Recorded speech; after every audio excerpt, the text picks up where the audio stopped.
અર્જુનભાઈ, હવે તમે જાને આગ્રહ કરો.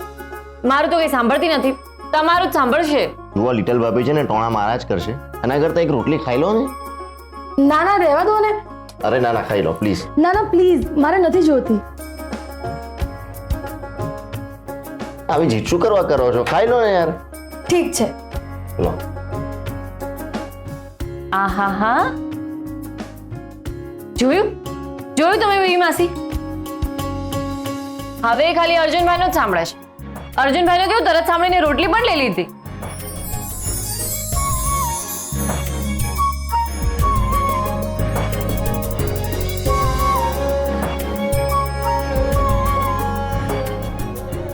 વેદિકા બહુ, તમે ભૂત જોયું હોય એમ કેમ આંખો ફાડીને જોઈ રહ્યા છો?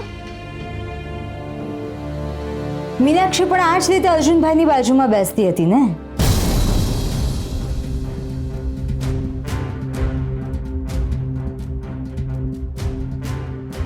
વેદિકા બહુ, અચાનક શું થયું તમને? ના ના બા, કંઈ જ નહીં. આ તો ગોપી અર્જુનભાઈની બાજુમાં બેઠી ને એટલે અમને મીનાક્ષી યાદ આવી ગયા.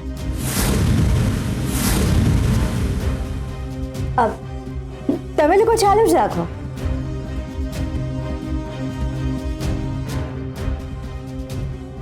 બા, અમારા મગજમાંથી મીનાક્ષી જતી જ નથી.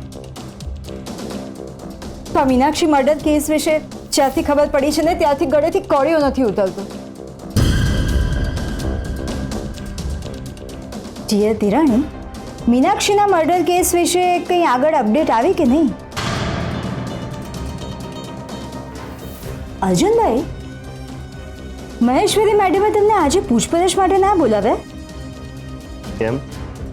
હું અહીંયા બેઠો છું તો તમારા પેટમાં ખૂંચે છે? અર્જન્સી. વેદિકા બહુ ભલે ગમે તે બોલે, પણ એ આ ઘરના મોટા બહુ છે. જરી ધ્યાન રાખજો. અને વેદિકા બહુ, તમે પણ મોટા છો, ત્યારે શું બોલવું શું ના બોલવું એનું પણ જરા ધ્યાન રાખજો. તો આમને પણ કોને વાતે વાતે એમનું અપમાન કરે છે. ગમે તેનો ફોટો બતાવીને એમની ઉપર આરોપ મૂકે છે.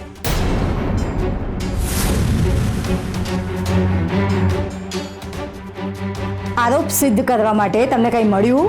ના, કારણ કે મહેશ્વરી મેડમે મને ચોખ્ખે ચોખ્ખું કહી દીધું છે કે મારે મીનાક્ષી મર્ડર કેસથી દૂર રહેવાનું. એટલે એની તપાસમાં હું જરા ઇન્વોલ્વ નથી થઈ શકતી. તમને જો વિશ્વાસ ના હોય તો તમે અમને ફોન કરીને પૂછી શકો છો. એમ પણ દિગ્વિજયભાઈને તો ઘર જેવા સંબંધ છે ને.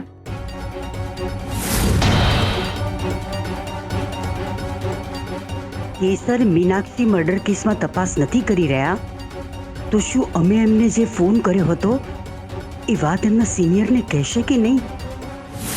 સાચે અર્જન્સીએ કાંઈ નથી કર્યું ને? ના. તો પછી શું કામ આટલું ટેન્શન લે છે? કારણ કે મને જે વ્યક્તિ વિશે ખબર પડી છે ને, જો એ વ્યક્તિ સાચે જ આ ખૂન કર્યું હશે તો આ ઘર બરબાદ થઈ જશે. આખો પરિવાર વેર વિખેર થઈ જશે. ગોપી, મને બહુ જ ટેન્શન થઈ રહ્યું છે. પણ તું જીજુ સાથે વાત કર ને. ના ના, હમણાં એમને કંઈ નથી કહેવું. એક તો એમ પણ એમની અને બા વચ્ચે પ્રોબ્લેમ્સ ચાલે છે, અને જો પછી એમને ખબર પડશે કે બાએ... કેસર, તું શું કહી રહી છે? મને કંઈ સમજાતું નથી. ગોપી, આજે પોલીસ સ્ટેશનમાં મને એક અજાણી સ્ત્રીનો ફોન આવ્યો હતો. પછી એણે કહ્યું કે મીનાક્ષીનું ખૂન અમરબાએ કર્યું છે. શું? મને વિશ્વાસ છે કે બાએ આવું કંઈ જ નહીં કર્યું હોય, પણ મને બહુ ડર લાગી રહ્યો છે. નાના કેસર, હું નથી માનતી. અમરબા આવું કંઈ કરે જ નહીં. નક્કી એમને ફસાવવા માટે ના દુશ્મનની કોઈ ચાલ હશે. હા, મને પણ એવું જ લાગે છે. કારણ કે જે દિવસે મીનાક્ષીનું ખૂન થયું હતું એ દિવસે બા અને મીનાક્ષી તો ચોકસી અંકલની ઓફિસે મળ્યા હતા. મીનાક્ષી ડિવોર્સ પેપર ઉપર સાઇન પણ કર્યા અને પછી મીનાક્ષીના ઘરે જતી રહી. બસ તો પછી શું પ્રોબ્લેમ છે? જ્યારે જરૂર પડશે ત્યારે ચોકસી સાહેબ વિટનેસ તરીકે તારી પાસે છે જ ને. હા, પણ